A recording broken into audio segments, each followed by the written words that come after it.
चिरंजीवी परशुराम का वंशज हूं। जब हमारे कुल वंशज को ही आज तक ये लोग साबित नहीं कर पाए कि मरे हुए कि जिंदा है, मैं उस वंशज से हमको कोई समाप्त कर देगा।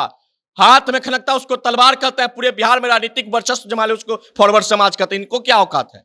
मुन्ना यादव की क्या हैसियत है कि हमको समाप्त कर? हिंदू देवी देवताओं पर टीका टिप्पणी की, ये राजद की यही राजनीति है और यही राजनीति इनको समाप्त कर दिया। जो लोग भूरा बाल साफ करने की बात करते हैं, जहां सिंह तिवारी शर्मा पर सवाल खड़ा करते हैं, हमको साफ करते करते आपकी पूरी सत्ता ही साफ हो गया और पिछले 25 साल से सत्ता के कुर्सी पे बैठने के लिए जद्दोजहद कर रहे हैं। जहां जाइएगा हमें पाइएगा, हमें छोड़कर आप कहां जाइएगा? अच्छा हाँ, हर आप जो सब्जी कितना हो अच्छा बना लीजिए, लेकिन उसमें एक चुटकी नमक नहीं जाता है तो उस पूरे सब्जी का स्वाद खत्म हो जाता है।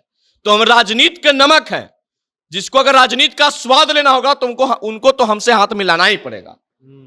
कम है लेकिन कमजोर नहीं है। और संख्या का घमंड भेड़ियों का होता है, शेर जंगल का राजा होता है। लालू यादव जी का यही दिन है कि लालू यादव के बाद राबड़ी देवी और राबड़ी देवी के बाद मुख्यमंत्री के रेस में उनके बेटे तेजस्वी प्रसाद यादव, यही इतना इनको बहुजन दिखाई देता है। अपने परिवार के 5 सदस्य को राजनीतिक रूप से आगे बढ़ाना बहुजन को आगे बढ़ाना हो जाता है। कभी हमको देखें कि लालू शरणम गच्छामी करते हुए, कभी हमको देखें तेजस्वी शरणम गच्छामी करते हुए। हम ठीक है, हम नहीं है फ्रंट फुट पे। आप ही जब फ्रंट फुट पे हैं तो 25 साल से सत्ता में आप हैं, उसके बाद सत्ता में पिछड़ा ही के बढ़ के लोग बैठ रहे हैं, फिर भी ये लोग छाती पीट पीट के चिल्लाते हैं कि पिछड़ा का शोषण हुआ, पिछड़ा का शोषण हुआ, दलितों का शोषण। तो किया किसने? कि जी सिंह झा शर्मा पे आरोप लगा रहे हैं तो अपने पार्टी के गिरबान में झांक कर देख ले और अपने पार्टी के मुखिया से पूछ ले कि क्या जो हम बोल रहे हैं वही सही है। राजद का यह परंपरागत विचारधारा रहा है कि चुनाव के समय जातीय विभेद फैला करके, धार्मिक विभेद फैला करके आपस में लोगों की लड़ाने का।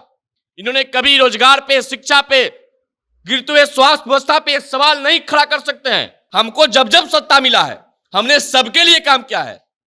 अगर भूमिहार, ब्राह्मण, राजपूत समाज इस राज्य में अगर मुख्यमंत्री बना है तो उनकी इतिहास उठा के देख लीजिए, उस सभी वर्ग को साथ लेकर चले हैं। आरजेडी के विधायक मुन्ना यादव का एक बयान सामने आता है जिसमें वो कहते हुए दिखाई देते हैं कि कोई भी झा हो, सिंह हो, मिश्रा हो, तिवारी हो, पांडे हो, वो बिहार में राजनीति नहीं कर सकता और ये देन लालू प्रसाद यादव का है। ये लोग अब जो है वो समाप्त हो चुके हैं और इनकी हैसियत नहीं है कि ये लोग आके फ्रंट फुट पे राजनीति करके दिखा सकें। और इसी मुद्दे पे बातचीत करने के लिए हमारे साथ हैं युवा नेता पुरुषोत्तम जी। स्वागत है आपका। बहुत बहुत धन्यवाद। जो ये बयान आया है मुन्ना यादव का, जिन्होंने साफ तौर पे कह दिया, उनके कहने का मतलब यही था कि कोई सवर्ण जो है अब बिहार में राजनीति नहीं कर सकता और इसी वजह से सवर्ण जो है वो चिढ़े रहते हैं लालू प्रसाद यादव से। कैसे देखते हैं आप इसको? देखिए, सबसे पहली बात तो इनको ये जानकारी का अभाव है कि जी सिंह झा शर्मा पे आरोप लगा रहे हैं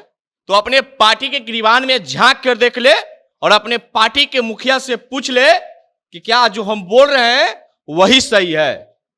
इनके पार्टी को सींचने वाले जितने भी वरिष्ठ नेता हैं वो सिंह झा शर्मा ही हैं।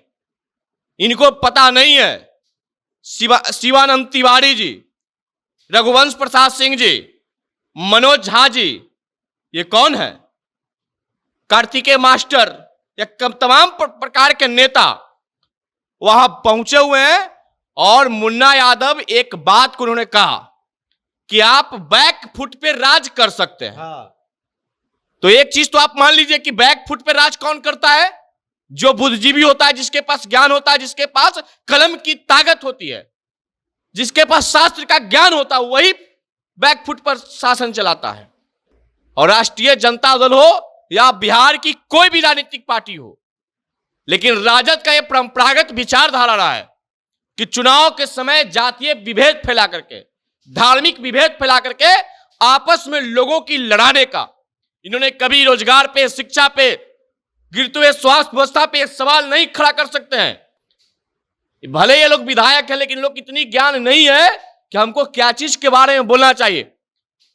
इनको है हिम्मत, ये 5 साल अपने क्षेत्र के कार्यकाल जो इनका समाप्त होने जा रहा है इस 2025 में, उसका हिसाब दीजिए जनता को, मीनापुर की जनता को हिसाब दीजिए कि आपने 5 साल में क्या किया।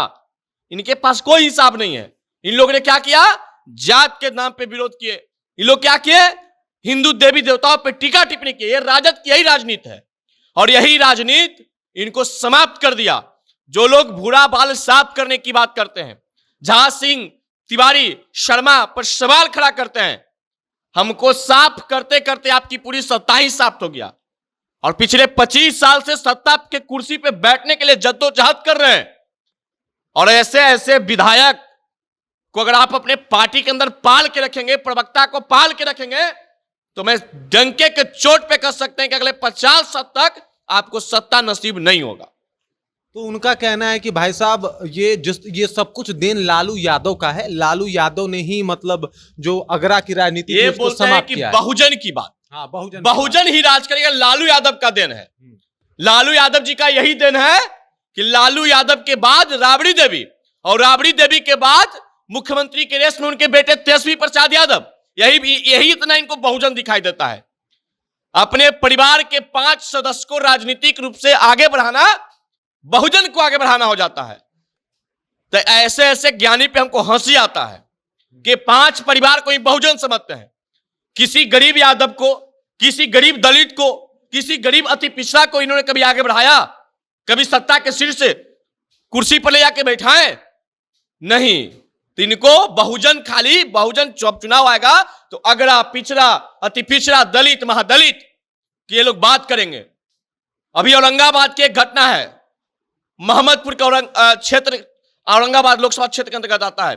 एक अति पिछड़ा समाज का बेटा, दिल्ली में उसकी मृत्यु हो जाती किसी कारणवश, उसकी डेथ बॉडी लाने के लिए परिवार के पास पैसा नहीं होता है और अति पिछड़ा के नाम पे राजनीति करने वाले लोग, गरीब के नाम पे राजनीति करने वाले लोग राजद के वहां के सांसद हैं, बुलाने में असमर्थ रहे। वहां पीड़ित परिवार के फोन उठाना बंद कर दिए। माननीय टिकारी विधायक अनिल कुमार अपने खर्च से उस डेथ बॉडी को मंगवाए मोहम्मदपुर गांव में। तो ये लोग क्या अति पिछड़ा की बात करेंगे? क्या दलित की बात करेंगे? कभी गए हैं स्लम एरिया में? ये लोग सिर्फ और सिर्फ गुमराह करते हैं लोगों को। और हमको साफ करते करते आपकी पूरी पार्टी साफ हो गया और हम ही को आप साफ करने में अभी तक लगे हुए हैं। बैकफुट पे राज किए हैं, आगे भी करेंगे। तो आप भी मानते हैं फ्रंट फुट पे नहीं आ सकते? फ्रंट फुट हम नहीं भी हैं तो हम कहां इनके सामने घुटना टेक रहे हैं? कभी हमको देखें कि लालू सरनम गच्छामी करते हुए, कभी हमको देखें तेजस्वी सरनम गच्छामी करते हुए? हम ठीक है, हम नहीं है फ्रंट फुट पे।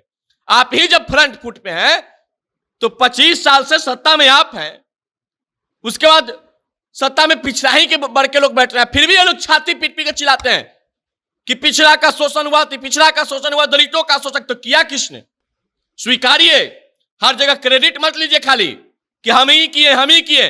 तो ये भी आपको क्रेडिट लेना होगा। अति पिछड़ा के साथ, दलित के साथ, महादलित के साथ शोषण आपने ही किया है। गरीबों के साथ शोषण आपने ही किया है, हमारे समाज के लोगों ने नहीं किया है। हमारे समाज ने एक ऐसा नेतृत्व को इस राज्य में दिया, डॉक्टर श्री कृष्ण की कृति पूरे बिहार याद करता है। जात पात धर्म से ऊपर उठ के हमको जब जब सत्ता मिला है हमने सबके लिए काम किया है। अगर भूमिहार, ब्राह्मण, राजपूत समाज इस राज्य में अगर मुख्यमंत्री बना है तो उनकी इतिहास उठा के देख लीजिए, उस सभी वर्ग को साथ लेकर चले हैं। उनके शासनकाल में कोई भी व्यक्ति ने अंगुली नहीं उठाया कि यादवों को ठगा गया, राजपूतों को ठगा गया या दलितों को ठगा गया, महादलितों को ठगा गया। ये आरोप हम पे कभी नहीं लगा है, ये आरोप आप ही पे लगता है। डॉक्टर श्री कृष्ण अपने जीते जिंग अपने परिवार को राजनीति में नहीं लाए। बाकी लोग क्या कर रहे हैं? आप ही के नेता मुन्ना यादव से पूछिए ना कि क्या सबसे ज्यादा क्वालिटी वाले तेजस्वी प्रसाद यादव थे? बाकी इनको युवाओं से क्या जलन होता है वो दिखा था बिहार बंदी में।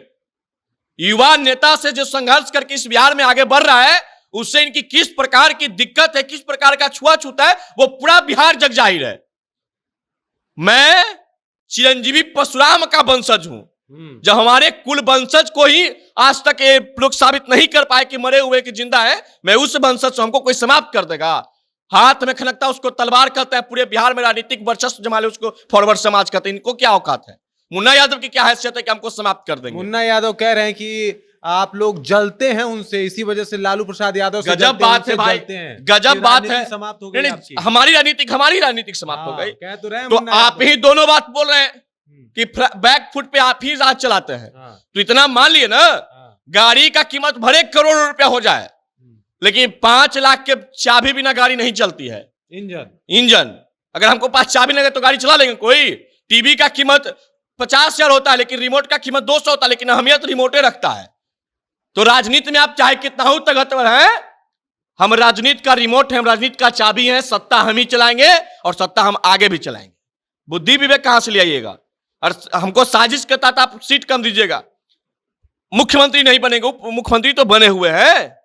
कहां जाइएगा? हम जहां जाइएगा हमें पाइएगा, हमें छोड़कर आप कहां जाइएगा? अच्छा। हाँ, हर आप जो सब्जी कितना हो अच्छा बना लीजिए, लेकिन उसमें एक चुटकी नमक नहीं जाता है तो उस पूरे सब्जी का स्वाद खत्म हो जाता है। तो हम राजनीति के नमक हैं, जिसको अगर राजनीति का स्वाद लेना होगा तो उनको तो हमसे हाथ मिलाना ही पड़ेगा। कम है लेकिन कमजोर नहीं है। और संख्या का घमंड भेड़ियों का होता है, शेर जंगल का राजा होता है। इसलिए हमको संख्या उनख्या पर कोई अहंकार नहीं है। हमको जब मौका मिला है, हमने बिहार परिवर्तन किया है। जब जब हमारे समाज के लोगों को मौका मिला है, सब समाज को आगे बढ़ाए हैं और आगे भी यही करेंगे। इन लोग क्या किए हैं? ये लोग अपने परिवार को आगे बढ़ाए हैं, गरीब को नौकरी जमीन पर पैसा लेकर दिए हैं। ये क्या बोलेंगे? गरीब की बात करेंगे। जिनके पूरा परिवार का कुनबा राजनीति में घुस गया, वो गरीब की बात करेंगे, वो फॉरवर्डों को समाप्त करने की बात करेंगे। पहले अपना पार्टी के अंदर गिरबान को झांक लीजिए। और ऐसे ऐसे लोग महामूर्खों का अगर अपने पार्टी में जमावड़ा लगा रखेंगे, मैं 50 साल का आपको गारंटी दूंगा, आपको सत्ता नसीब नहीं होगा। अच्छा, क्या तकलीफ है आपको? क्या लगता है क्या प्रॉब्लम है आरजेडी वालों का? आप अपने हिसाब से बताइए। एक आरजेडी विधायक है, उनके सभा में जो है भूरा बाल साफ करो का नारा लगता है। उसके बाद ये दूसरे विधायक कहते हैं कि ये लोग, ये जो जातियां हैं, मिश्रा, तिवारी, शर्मा, पांडे, सिंह, राजपूत, भूमियार, जो भी है, अपना कहना चाहते हैं सवर्ण सत्ता में नहीं आएगा। आखिरकार चुनाव से पहले ऐसे नारे क्यों आने लगते हैं आरजेडी की तरफ से? आपको क्या लगता है? देखिए, राजद का ये विचारधारा रहा है। क्योंकि इनके पास ऐसे ऐसे लोगों की जमावड़ा होता है जिनको ना शिक्षा पे कोई ज्ञान है, ना रोजगार पे कोई ज्ञान है, ना कार्य पर कोई डाटा है। तब वो लोग मीडिया में बने रहने के करते क्या है? मीडिया में अगर टीआरपी लेना है तो सबसे आसान तरीका है, फॉरवर्डों को गाली दो, हिंदू देवी देवताओं पर टीका टिप्पणी करो। अब ये चुनाव आया है, हर वर्ष जब भी चुनाव आता है 5 साल के बाद, राजद का एक ही विचारधारा आता है, जात पात में विभेद फैलाओ, धार्मिक विभेद फैलाओ और सत्ता की मलाई मारो। इनको गरीब से कोई मतलब नहीं है। ये दो जात को आपस में लड़ा करके राज करने वाले लोग, इनकी परंपरागत नीति रहा है। 90 के दशक में भी यही करते थे। 90 के दशक में भी इनके नेता नारा दिए थे, भूरा बाल साफ करो। ऐसा सफाई हुआ कि आज पुत्र को संघर्ष करना पड़ा सत्ता में आने के लिए, माफी मांगना पड़ रहा है। हम कभी माफी मांगने नहीं गए, हम कभी घुटना टेकने नहीं गए। जब भी हमारे स्वाभिमान पे आंच आया है, हमने टकराया और नस्ताबूद किया, आगे भी करेंगे। ना किसी को छेड़ते हैं और ना किसी को छेड़ने वालों को हम छोड़ते हैं। अच्छा। हमने किसी का शोषण नहीं किया, हर समय पोषण किया। लेकिन हमारे साथ जो लोग शोषण किया है उसको हमने कभी नहीं छोड़ा है, तो आज भी नहीं छोड़ेंगे। अच्छा, तो भाई मुन्ना यादव पे काफी गर्म है पुरुषोत्तम जी। इनका कहना है कि भाई ये जो दावे हैं बस दावे हैं, दिखावे हैं, इससे ज्यादा कुछ नहीं। और चूंकि चुनाव है इसलिए इस तरीके के दावे किए जा रहे हैं। बाकी इसको लेके आपका विचार क्या है, कमेंट करके अपना विचार हम तक पहुंचा सकते हैं। बाकी आप देख रहे हैं जनता जंक्शन और मेरा नाम रजत है।